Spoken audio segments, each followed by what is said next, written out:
Felicitations! It is me, Felicia Day, and this is my podcast. This is podcast number 76, which doesn't feel like any kind of event. But last podcast was 75, which is more of a number you can celebrate. So hooray for us. We're here, y'all. I remember when I started this podcast, it was like, I don't know, 3 or 4 years ago.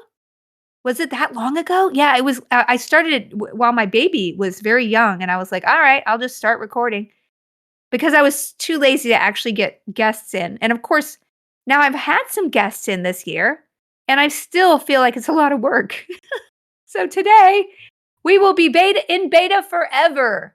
We will be in beta forever. We are recording live to the Geeks fans. If you are a member of the Geeks Club, that is part of my it is a cryptocurrency, but it is on a side chain. It is not evil, I promise.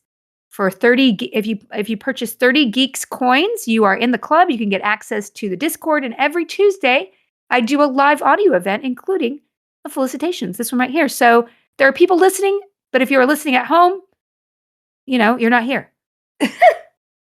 Okay. So, listen. I should apologize to all of you because it has been 6 weeks since I uploaded another felicitations. But you know what? When I was looking at my calendar from October 21st to today, December 6th, or whatever the heck day it is, I will tell you I deserve to be a slacker because I have not been a slacker in any other way in my life.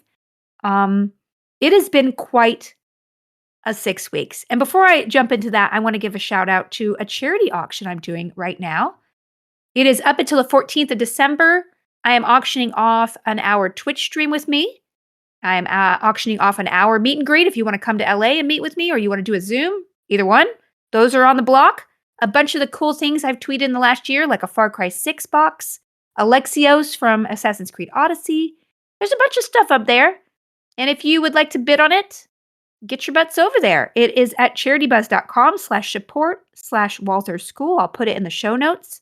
And yeah, it all is deductible and goes to a really cool charity of a preschool that is very wonderful. And it had some hard times during COVID, so it needs help. So there you go. On top of that, I will be doing a charity stream on December 17th from 10 a.m. to 2 p.m. Pacific on my Twitch channel. And if you are there, I will be giving away some of the smaller things, like a signed book and a signed Dr. Horrible CD and a signed MST3K Season 13, a DVD and some other random stuff that people sent me in the mail, like, Sky and Demio and some other like little promo boxes that I have sitting around here that are pretty cool. I just got a Magic the Gathering thing that's really cool. I'll be sending that out. A Superman popcorn popper, which probably is going to be the coolest thing I give away. I will sign all of it. I'll sign all of that crap. So anyway, you just either bid on the stuff that's a little higher price or come. We'll be giving all of that away to people and collecting donations on PayPal. However much you can afford. It's all tax deductible. Appreciate it. And just come out and hang with us. It'll be a nice little holiday thing. I'll wear a seasonal hat, all that. So here's the thing. Since October 21st, I'm going to go down the list and I'll get into some of the other stuff in depth. But I have, recorded an audiobook. I have been working on my animation show, which moved to phase 2 of development, which is very cool. I went to Devon Comic-Con. I did Halloween. I went to Sweden for a week doing a con. I came right back, shot MST3K for several days. I pitched a TV show that didn't sell, but I had to do the work to get it together. I maybe sold a graphic novel. I rewrote an audio podcast for my Geeks Coin. I pitched another animation project. I had Thanksgiving. I went to England for a job. I attended the Witcher premiere. I got food poisoning, and there were about 15 school events in between there with my kid. I also did the charity auction, which required me to photograph and upload and describe and do all of that stuff. And that was just week 1. No, that was the whole 6 weeks. And I have to tell you, I am tired. And I'm behind on the newsletter. I'm behind on the podcast. And it's just, I'm behind on the geek stuff. I can't keep up. It is impossible. And every waking moment that I haven't been working, I've been devoting to my kid because when I work too much, she gets really anxious and clingy, and I have to just carve every single moment out for her. So it is really hard, y'all. And I know I've said this before, but parenthood slows you down in the best kind of way. So I have to be ruthless next year. Um, I've been giving away my time a lot doing random podcast interviews and helping out with things, people's stuff and giving blurbs. And I just can't do it next year. I can't. It is, I'm breaking. And it's just, and my streaming, I've had to kind of cut back and, it's fine. I'm working on it and I'm doing it level-headedly without feeling like the toppling story of tasks are gonna fall on my head. I mean, on top of all that, I've been doing this kindergarten thing and there's Christmas and I've been working on my taxes for like 3 weeks. Like, it is just nonstop. So I just want you guys to know that I love doing the podcast, especially the sloppy kind, like this one where I just don't edit it and I upload it. This is my favorite kind. But I will always be here for you, but maybe not reliably. But the great thing is that I think the bottom line here is that the world is opening up, and I'm getting some great offers to do things, to try to sell things, to get hired to do things. I'm hosting things, I'm acting in things, I'm writing things, and I'm having to figure out how to reconfigure my life to accommodate all the things that were not in my life for the last year and a half since COVID, right? So being the workaholic that I am, the minute things shut down, I was like, whoa, hooray! I'm going to fill my life up with my own stuff, which I love doing the most anyway. And I know that earlier this summer, I had a lot of anxiety about the world opening up again and what could I do to keep going, doing the stuff that I love, like this podcast and the newsletter and all this stuff.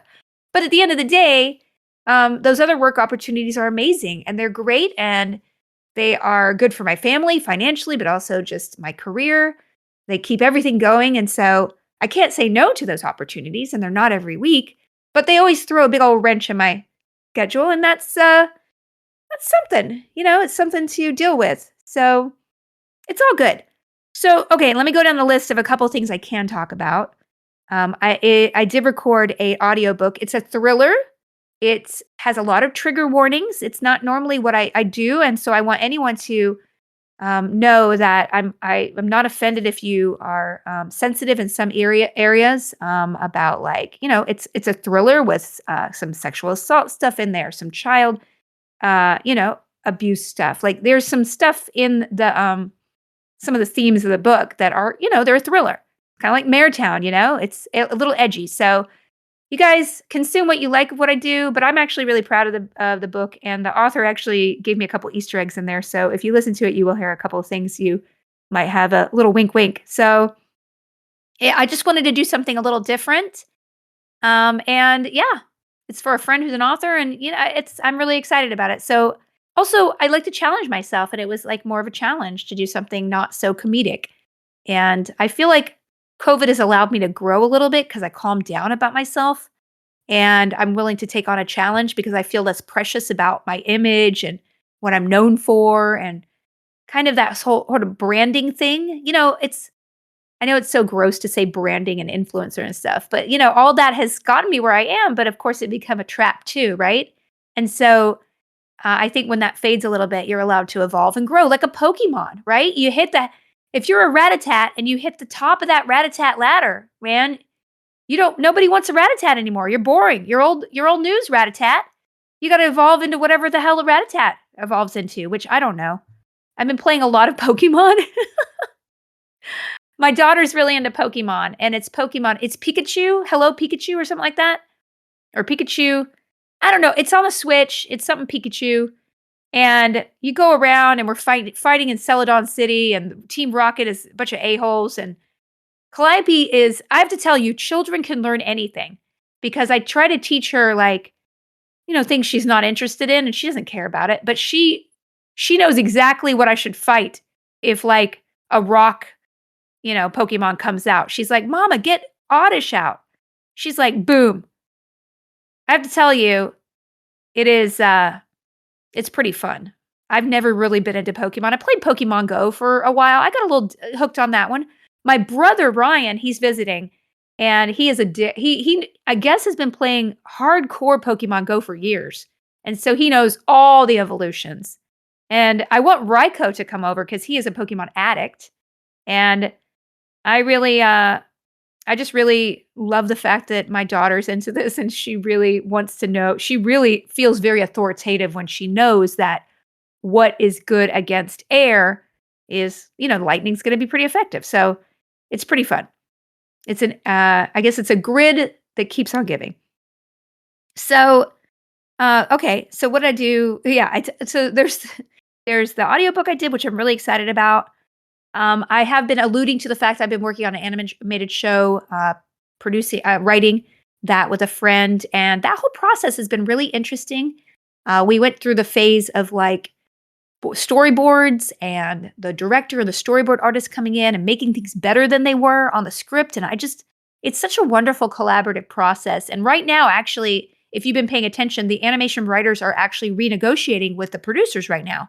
And some of the statistics are pretty shocking about how little animation writers get paid compared to live action writers. And it's because they're in two different unions. The WGA is the Writers Guild, and they represent some of the higher end, quote unquote, animation shows, but mostly live action. And animation is in the IATSE, which is more the below the line trade. And it's because it was kind of considered sort of a lower position. And the sad thing is that it's dominated by women. To me, like if you look at the people who work in animation, it's women and it's a lower paying salary. And it's kind of, I think, a very kind of sexist dichotomy there. If somebody does a live action comedy, it's usually very male dominated. And the animation, the lower budget animation, it's women and people of color. And so I really hope that the union can really come together and get a better deal for that. Even more on top of that is what I found working in animation is that, not me personally, but just kind of around the union stuff, is that older women get pushed into preschool. If you get older, you get the less hip, less status worthy, less lucrative positions of the younger and younger kids stuff. So it's really this kind of a crappy situation, as most things are if you look into them. So, I'm just sending encouragement out to the animation people. It's been a wonderful experiment and collaboration and artistic. It's been really fulfilling working on it. And so basically, we're keeping working on it, I guess, still developing.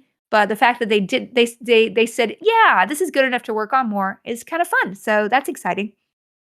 And so, yeah, God, I did so much. I don't even know how I'm going to cover it, y'all, and really get through it because I went to Denver Comic-Con, which was really fun. I went to Sweden, which was so mind-blowingly awesome.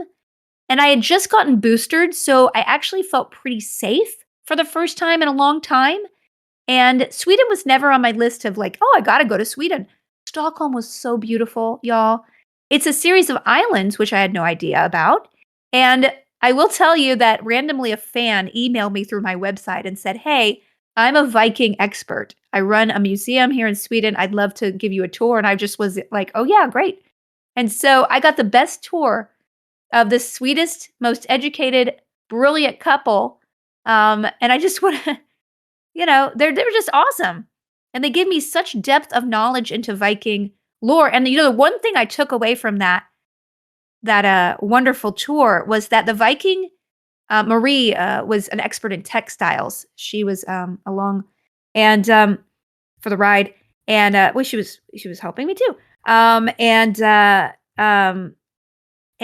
She basically educated me in that, they have pieces of textile from thousands of years ago, right? But the colors aren't the same as when they were back. And the cool part is that the colors of Viking were not brown and gray and boring, They were incredibly vibrant, just like the Sami, would have been. And so it kind of blew my mind to just kind of think about like the cliched thing. We think of like Greek and Roman statues as being like white and boring too. Like it was all white. It was all painted, y'all. Everybody loves color. Throughout history, people love color. The pyramids were not brown. They were covered in white, and all the friezes were so they're just beautifully painted. And so we look at history through this kind of sepia colored tonality, but that's not what the reality was. And so I just want to thank Johnny and Marie for giving me that tour. Pompeii was full of color. Yeah. Um, it just, if you really investigate it, uh, history was wonderful because humans want color. They want flair. Everybody loved flair, y'all.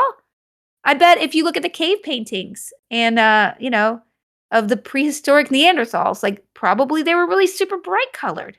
They're not like, hey, let's paint with drab brown colors. No. They were like, let's put some green on the wall, y'all. That's exactly what Neanderthals said. Let's put some green on the wall, y'all. Yeah. That's so weird. So I also shot MST3K. So anyway, go to Sweden if you can. Oh my gosh, there was a boat there.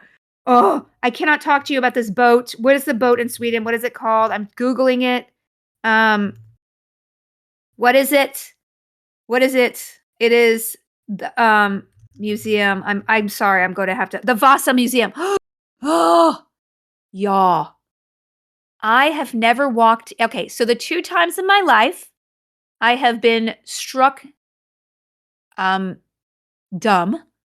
when I've entered like a room was the Sagrada Familia in Barcelona. It is stunning beyond compare.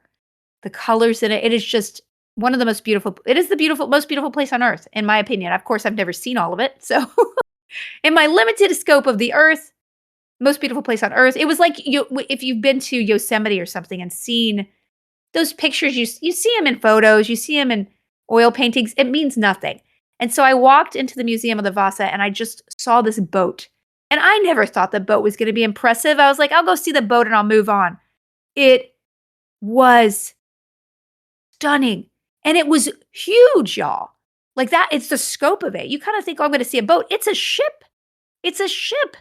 And they somehow got it off the bottom of the seafloor from hundreds of years ago, and it looks like it did then, and it's so beautifully restored, and it's just larger than life. It takes your breath away, absolutely. So, anyway, that's what I wanted to tell you guys.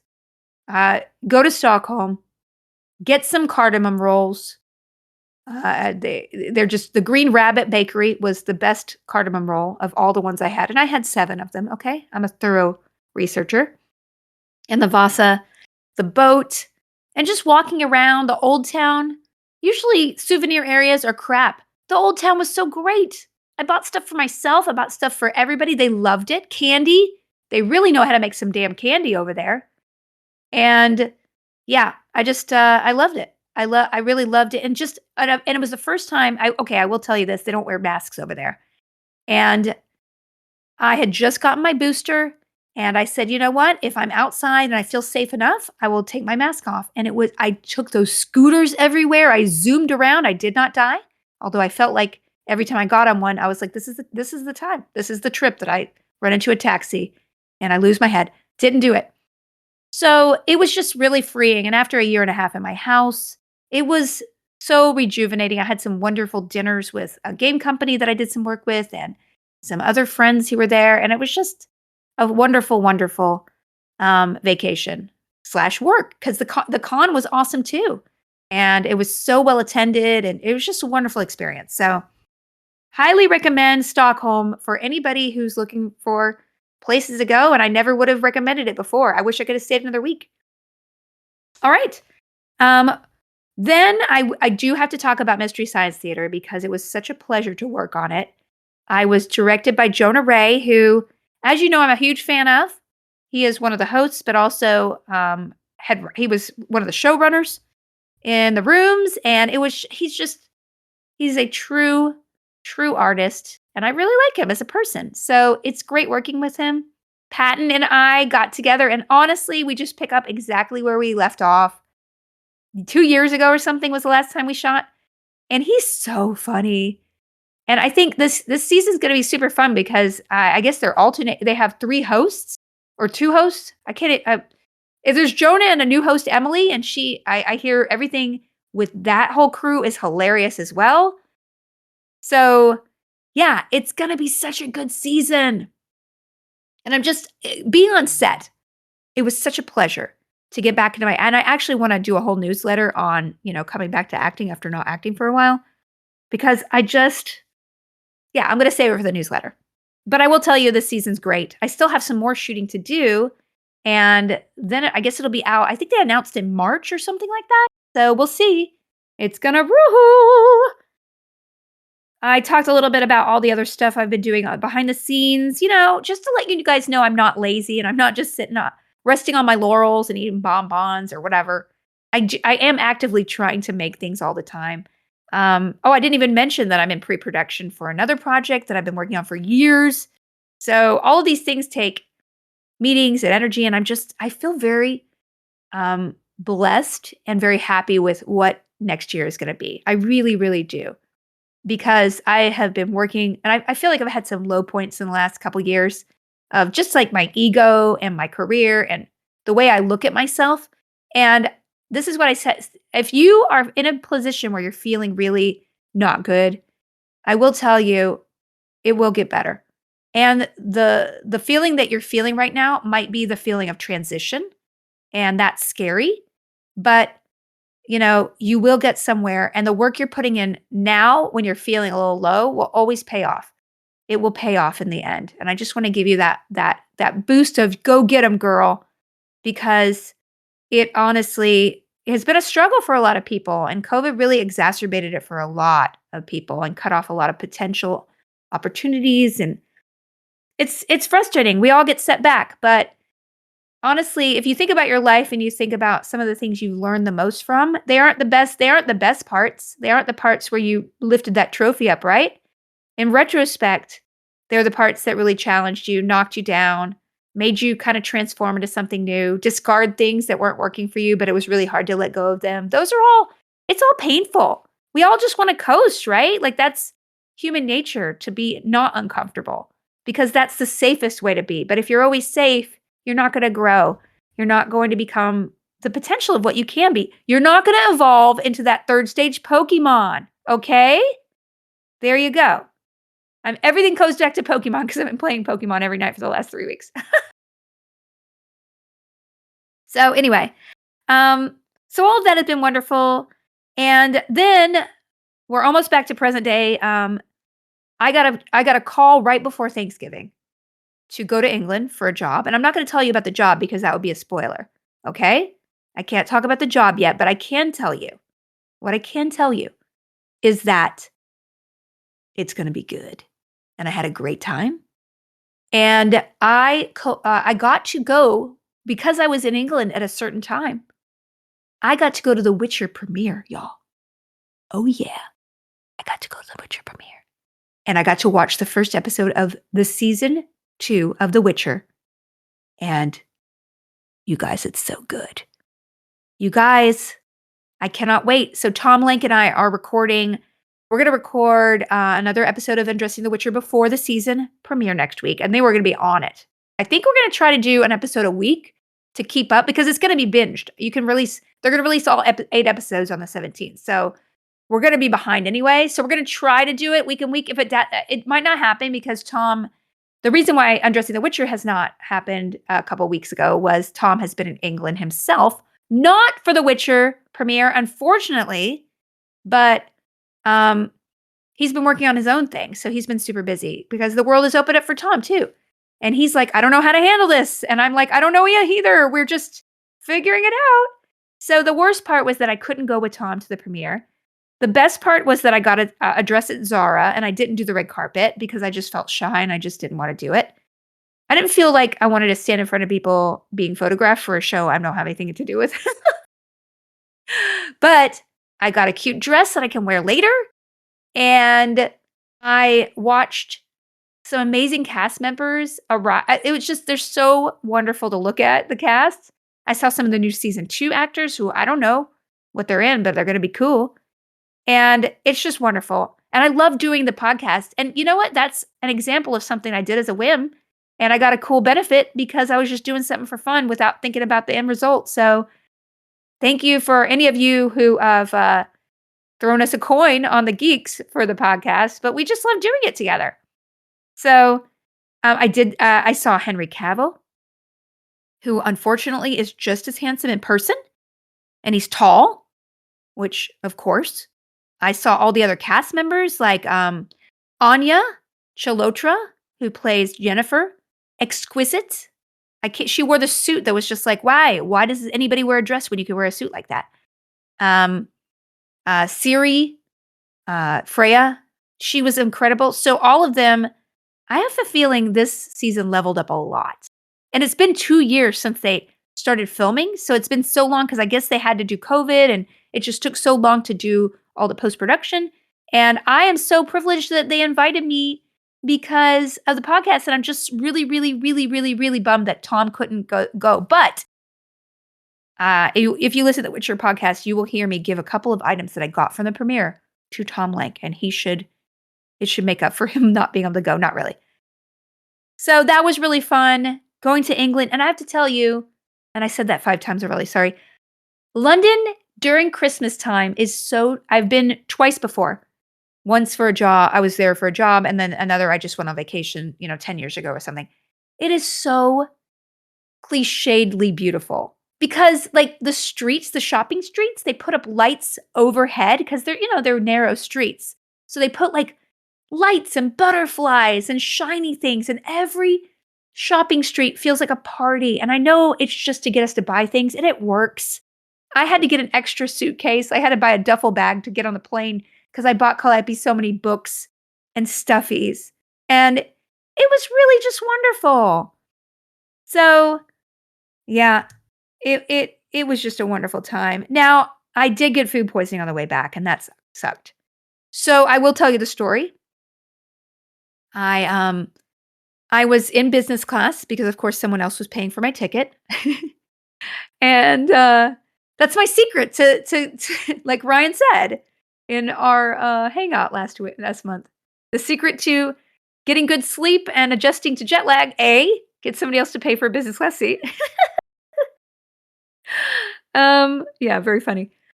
So I did eat a little sandwich from the plane, and it was a little mortadella sandwich. Okay, it was a little sandwich with some cold cuts on it, and about 8 hours later, I started feeling a little nauseated, and that was after I landed. So I went to sleep around 9 p.m. and I just woke up at 1:30, and I wanted to throw up so bad. And I'm not going to go into detail about this, but I only threw up once in the morning after I got up because I literally, once I started, I was like, okay, you feel okay? And I started walking, and it was like, nope. My body was like, nope. And then for the next 2 days, like for the next day, I was really sick. And then the day after that, so it was food poisoning. I did message the airline and I said, hey, I think I got the food poisoning on your airline. They got back to me and they said, we did an investigation. Nobody else has reported it.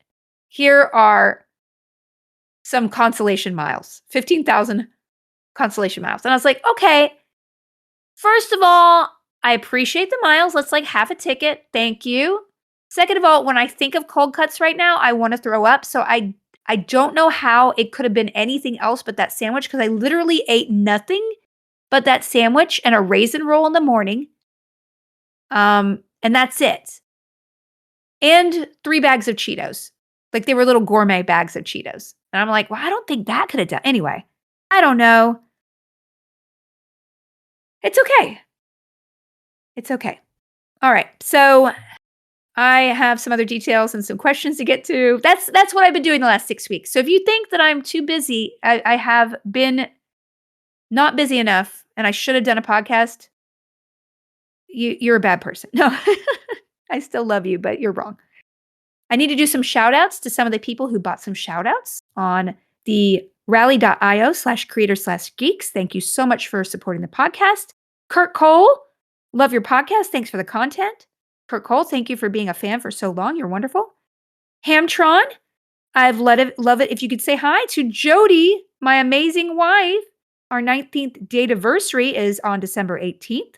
We've been married for 9 years of those. Aw, so they got married on their first date. That's so sweet.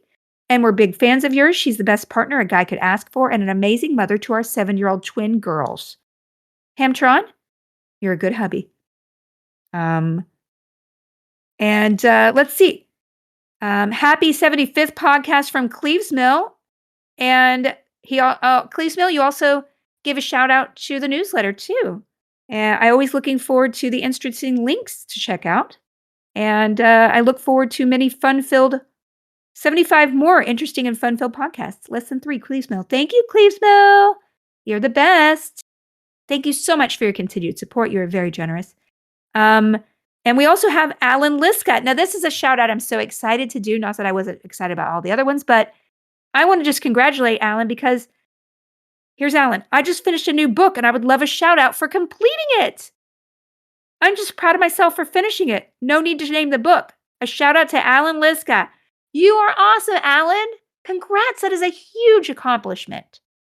We actually did, I forgot to say, we did NaNoWriMo on the Discord with a core group of people who did amazing work. And I want to give a shout out personally to them for sticking with it, always showing up. Just a bunch of really creative, wonderful people. I have to, Crowbarella, who actually finished their book. Cleavesmill, always, again, a bright ray of sunshine in any of the channels. MST Creative Temple, Quirky Megan. If I miss you, I'm sorry. Steve Kaw, Banshee, Rocket Soup. I know you got some of that woodworking done. Namek, Darylyn. We had a lot of people, okay? Tokyo Scarlet, Jadzia, Random Dude. Yeah, there's just a bunch of really, Shudzaize, wonderful people. Ragman. I can't shout all of them, but there were just a bunch of people. So we kept the NaNoWriMo channel open. So we changed it to creative accountability because I was gonna name it Cremo Mimo. But first of all, Cremo Mimo, no, that's a terrible sound. Gross. Cremo Mimo, ew. Blech. Gross.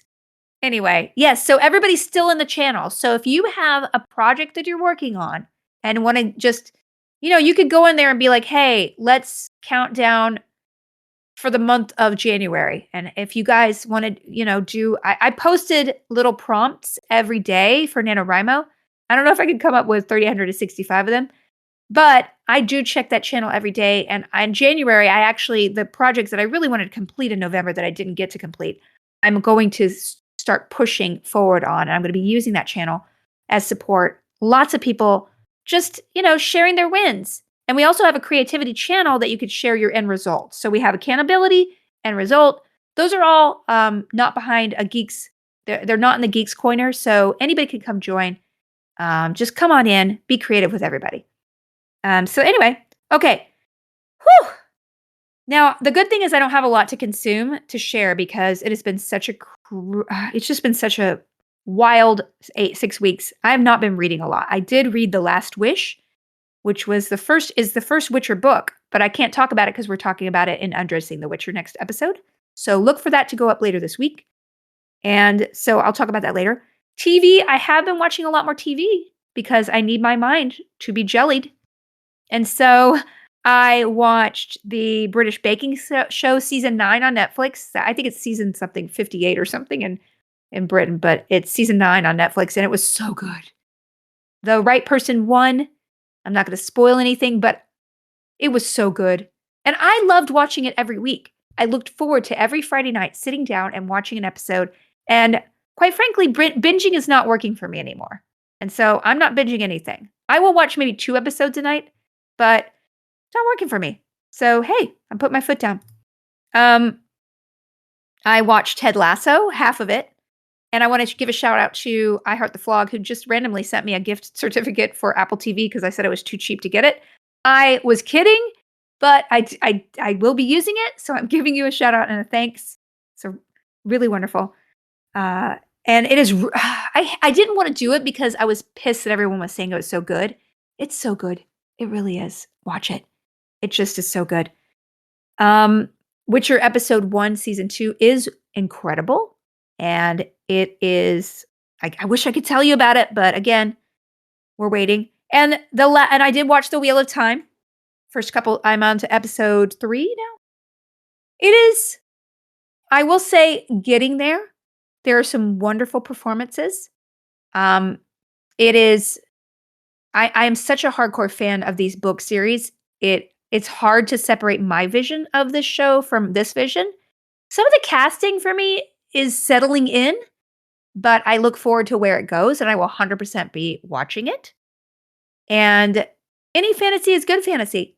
Um, the Moraine and Lan are wonderful. They literally are carrying the show now, and they are so Rosamund Pike is honestly MVP of the year. I think she should get an Emmy nomination. And I don't know why. I don't know what she's doing that's so good, but she's just so good. So, yeah, I'm separating myself from the books, the original material. I'm really glad I didn't read The Witcher before I watched or played The Witcher games, because now that I'm starting to read them, oh, they're so good in a different way, and I'm glad I'm not loyal to them because Wheel of Time I've been reading since I was like 13 or 14 and rereading them and obsessed with them. And so any little differences are like, "Oh, that wasn't in my canon. That wasn't in my canon." But there are so many Easter eggs to people who are Wheel of Time fans in the show now that I think I'm gonna really love this show by the end of the season. It's just I'll just be frank with you, I'm settling into it.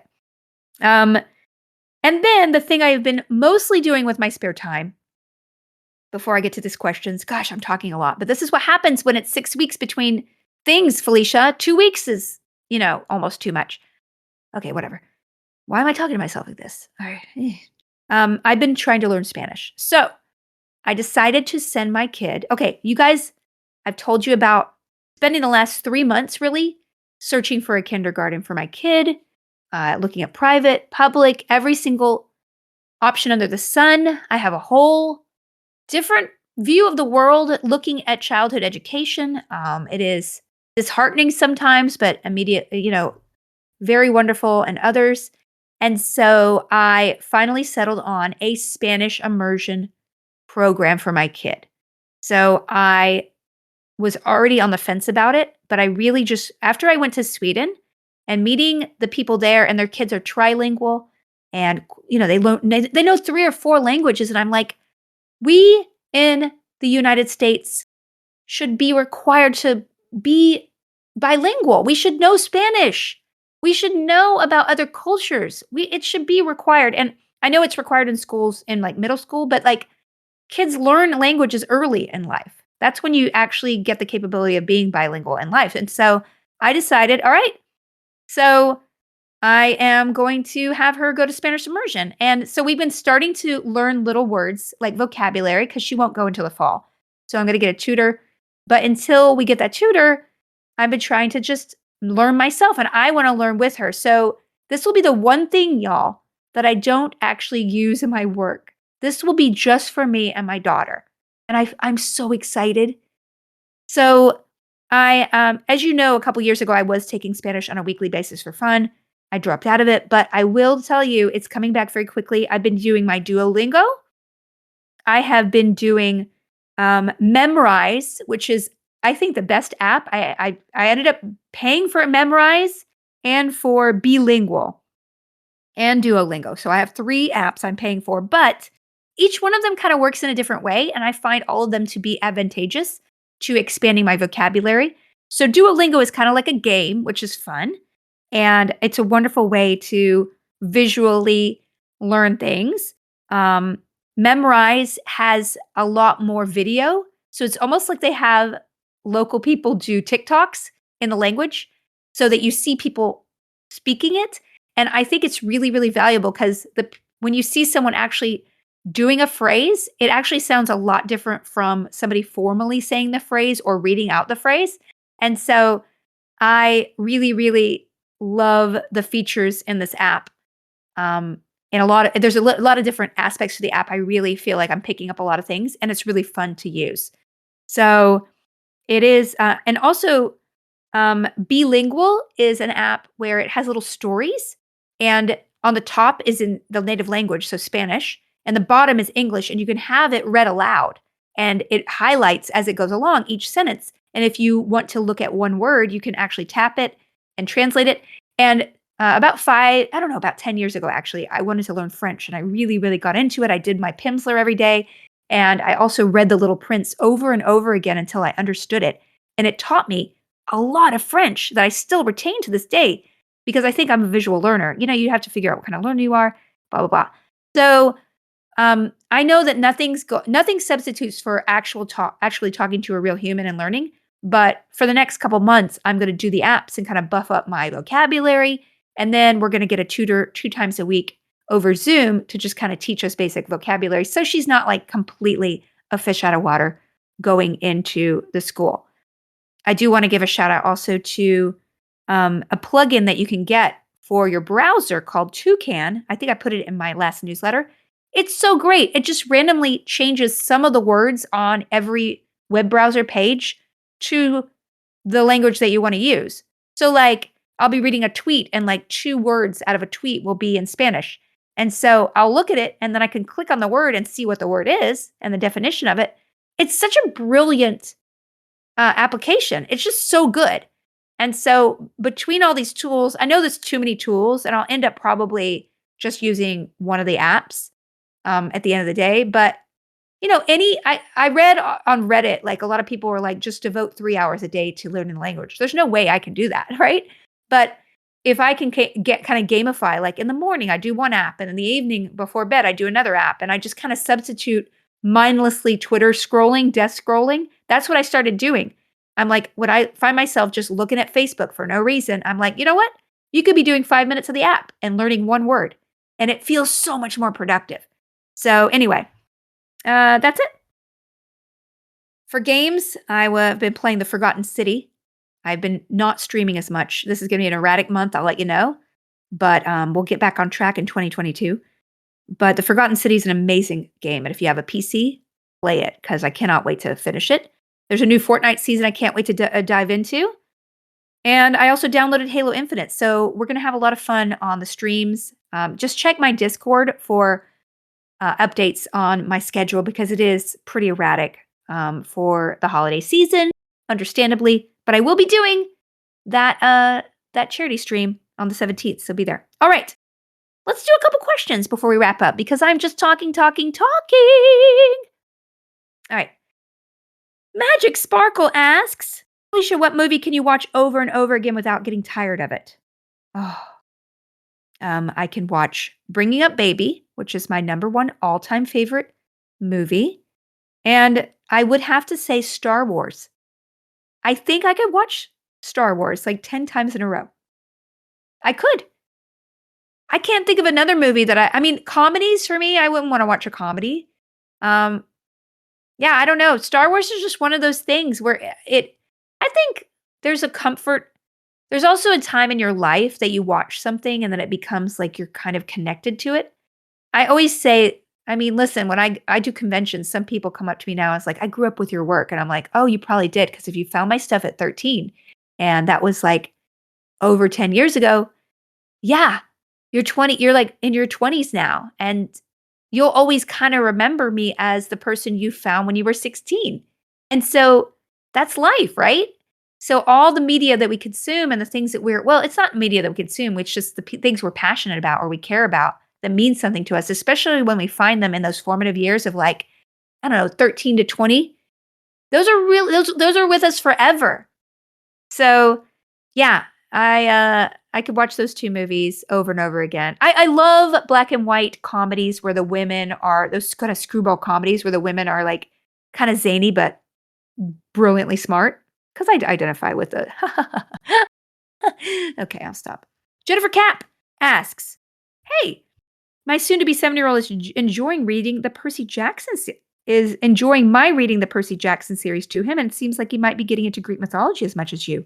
Any age-appropriate reading suggestions?" Well, I love this because the wonderful thing is that your local library will have incredible mythology for kids books. We have gone through so many wonderful books, and they've all been through the library, and I just want to give a shout. I've been shouting out so many things. I'm sorry, but thank you, libraries. And actually, my local library has online courses for Spanish for free. So if you have a library, there are a lot of things that you can get through your library that are not just um, books. I got access to one of the language apps for free that actually is an expensive app. It's called Mango. And my library system gives me Mango for free. So I have another app on my phone to help me learn a language for free. There's so many resources at your library. So anyway, but if there were a couple of books that have been really wonderful for Calliope, the Usborne series, the Usborne books are in general wonderful. They're so high quality. They have great fairy tale books and all sorts of story books. They have a great Greek myth book that Calliope loves me to read the Hercules stories out of. And they have a lot of, the Iliad is in there, or the Odyssey is in there as well. Some of the Perseus.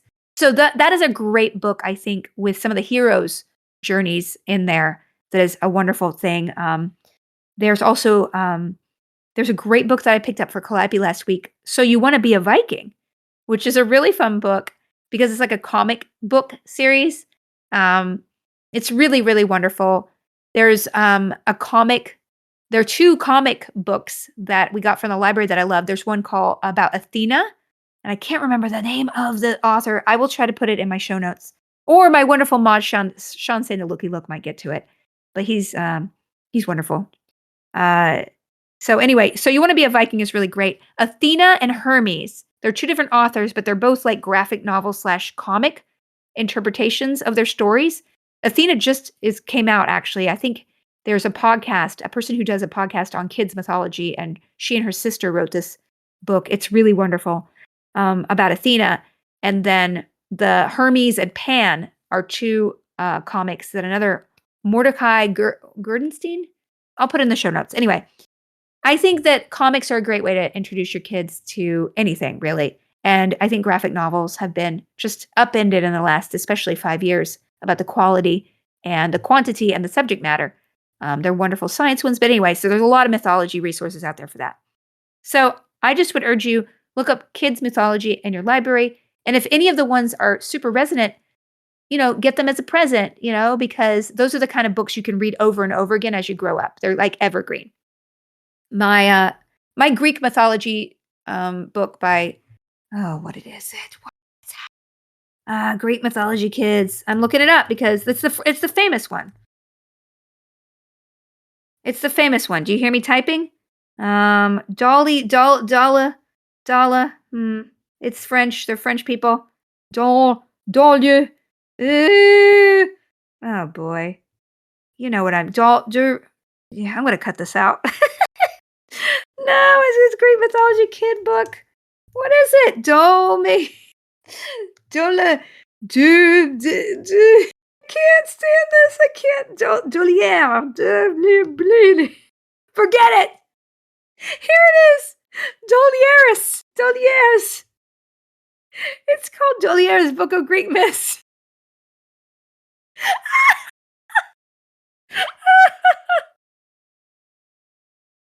It was close. I'm not going to edit it. I'm not editing this. This is what you get. This is what you get when you get a felicitations. I sounded like I was having a stroke. Dolires.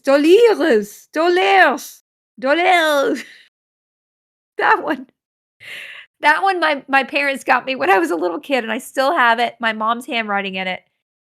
I do not smell any burnt toast. My right arm isn't hurting. I'm fine. Okay, moving on. Madly Dash asks, I'd like to purchase the DVD set of the Guild. I'm sorry for all of that. But I'm not going to edit it. I'm not editing it.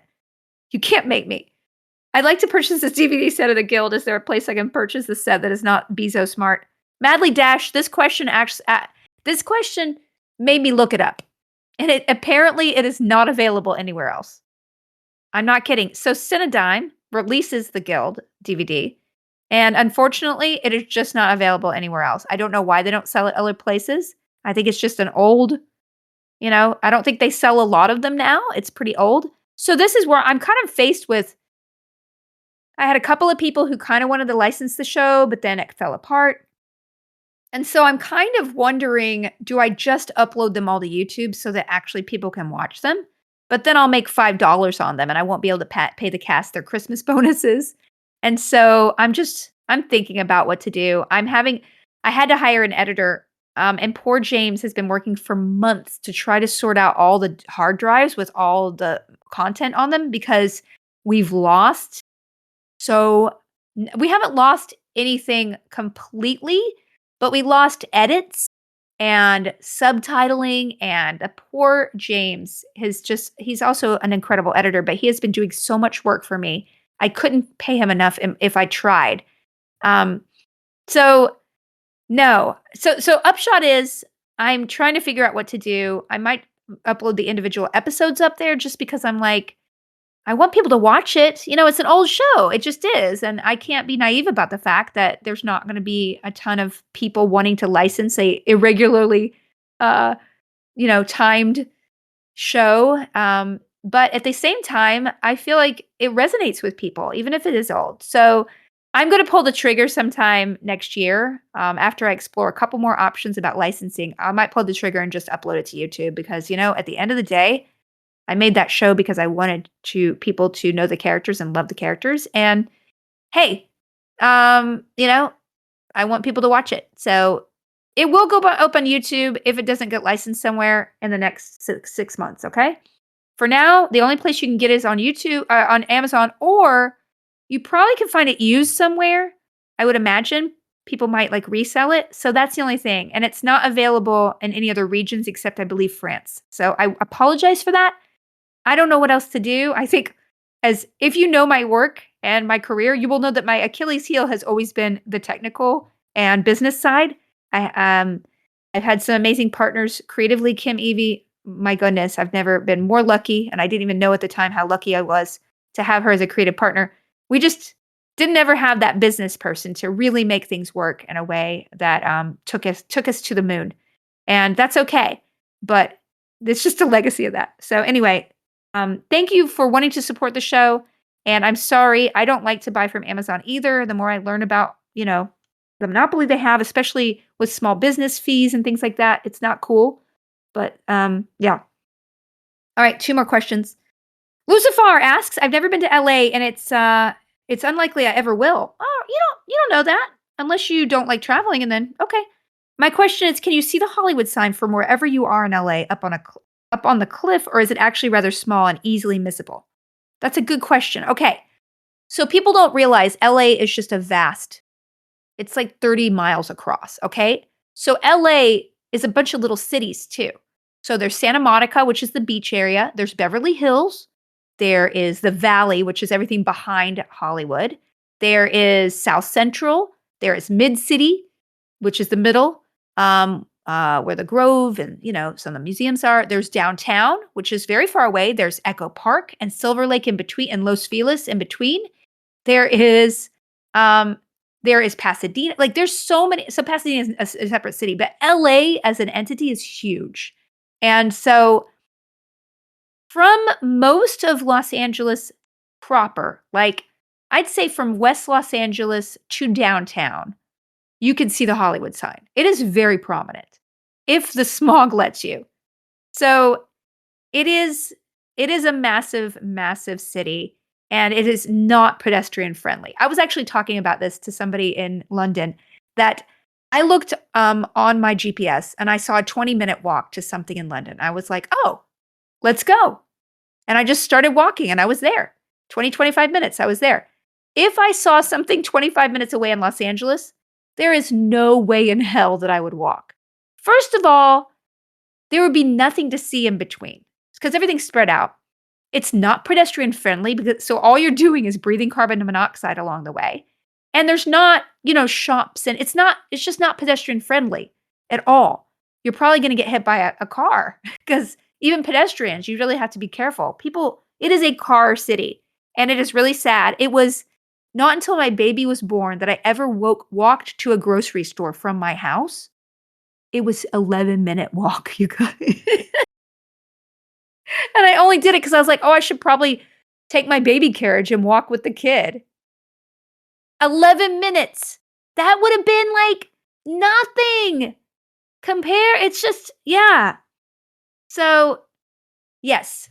But you can spot the Hollywood sign from a lot of places. It is very big and very well branded. So I will say that. It is pretty cool. And I love LA, y'all.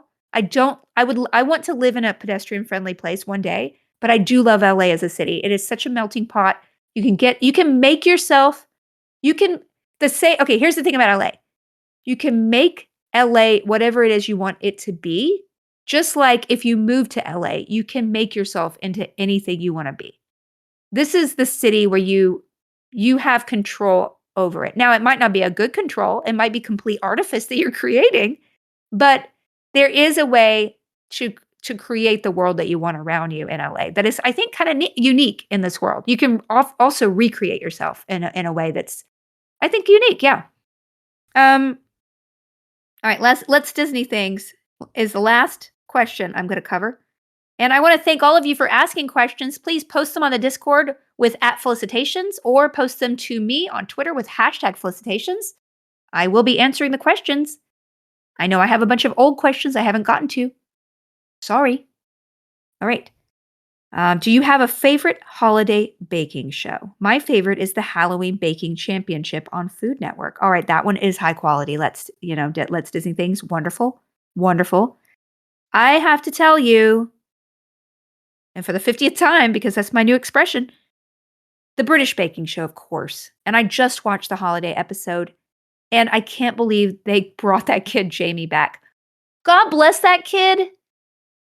But wow. That's all I have to say. I don't want to spoil anything. It was a wonderful episode of television, the things they made. But I have to reveal something to you. The best holiday thing that I have experienced this holiday season was the 4-episode holiday edition of Blown Away, the glass blowing competition show. Highly recommended. Highly recommended. It was so good. I love that show so much. And you know what I miss? I miss the pottery show too. Did they do a holiday special? I haven't checked my HBO Max. Oh gosh. All right. Well, I'm going to wrap this up. And I want to wish all of you a wonderful holiday. I definitely won't be uploading before Christmas. I'm going to try to sneak in on a pre-New Year one. But I'm not going to promise anything because you know what? Felicitations is always in beta. I'll do my best. And I'm going to do my best in 2022. And y'all know that I do my best and that life is busy and I'm busy making things that hopefully you like. And I'm doing my best for you, with you every day. I love what I do. Thank you for supporting me. Thank you for being along with the ride. I am definitely looking forward to 2022. And I'd like to maybe do I'll try to do a little get up and go for 2022, even if it's a shorty. So have a wonderful holiday. Happy Hanukkah. And it has passed, I know, but I just want to give an acknowledgement to Hanukkah and Kwanzaa as well. If you celebrate that, I want to. This is a wonderful time of year we can all celebrate the people around us, with the people around us, and hopefully in a safer way. COVID is still out there. Please be safe. Get your boosters, and I will talk to you later. All right. Thank you. Bye.